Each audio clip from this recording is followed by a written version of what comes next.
ፀሐይ እኮ ከወጣችበት በላጩ ቀን ጁምዓ ነው فيه خلق آدم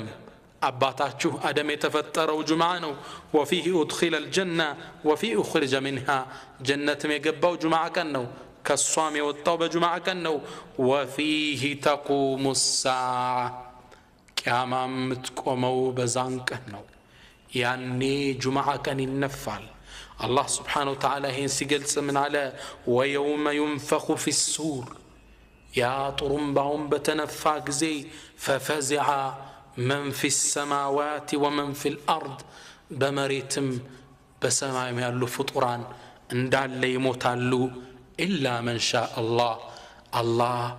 كفك أدوج الله عنده يموتم يادرقاتشو فطروت شالو النزين نماناتشو ዑለማዎች በስፋት ዳሰውታል ብቻ አላህ ከፈቀደው ውጭ ሁሉ እንዳለ ያልቃል